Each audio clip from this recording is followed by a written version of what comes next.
അങ്ങനെ മനസ്സ് നിറഞ്ഞൊരു ബർത്ത്ഡേ സർപ്രൈസിന് ശേഷം പിറ്റേ ദിവസം ഒരു വലിയ കേക്ക് മേടിക്കുക, അതിന്റെ കൂടെ എന്നെ ഞെട്ടിച്ചുകൊണ്ട് 2 ബർത്ത്ഡേ ഗിഫ്റ്റ് കൂടി തന്നായിരുന്നു.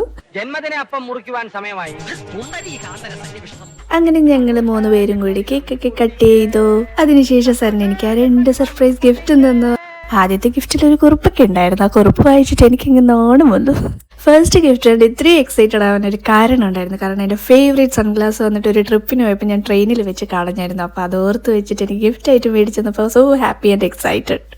ഇത് ഗ്ലാസ് വാങ്ങിയപ്പോൾ ഇതിനോടൊപ്പം ഫ്രീ കിട്ടിയതാ. 13 രൂപയായി, കാശ് നോക്കില്ല. പിന്നെ അടുത്ത ഗിഫ്റ്റ് വന്നിട്ട് എനിക്ക് എക്സ്ട്രാ സ്പെഷ്യലാണ്. കാരണം ഞാൻ ഒരു ദിവസം ഇങ്ങനെ കാഷ്വലായിട്ട് ബിഗ് ബോസ് ലൻസ് പോയിട്ട് ഒരു കോഡ് സെറ്റ് നല്ല രസമുണ്ടെന്ന് പറഞ്ഞത് മാത്രമാണ്. പക്ഷെ അത് പുള്ളിക്കാരൻ ഓർത്ത് വെച്ചിട്ട് അത് എനിക്ക് മേടിച്ചു തന്നത്, ഓർഡർ ചെയ്ത് തന്നു. വന്നപ്പോൾ അത് വേറൊരു കോഡ് സെറ്റ് ആണെങ്കിൽ എനിക്ക് ഒട്ടും വിഷമം ഉണ്ടായില്ല. കാരണം ആ ഒരു എഫേർട്ട് ഇട്ടല്ല, അതായിരുന്നു എക്സ്ട്രാ സ്പെഷ്യൽ. അത് കഴിഞ്ഞ് നമ്മുടെ ഫേവറേറ്റ് റെസ്റ്റോറൻറ്റിൽ പോയി പിന്നീട് ആവേശ സിനിമ കണ്ട് ആവേശത്തോടു കൂടി തന്നെ എൻ്റെ ബർത്ത്ഡേ ആഘോഷം കഴിഞ്ഞിരിക്കുകയാണ്. And this is life shorts by Winnie.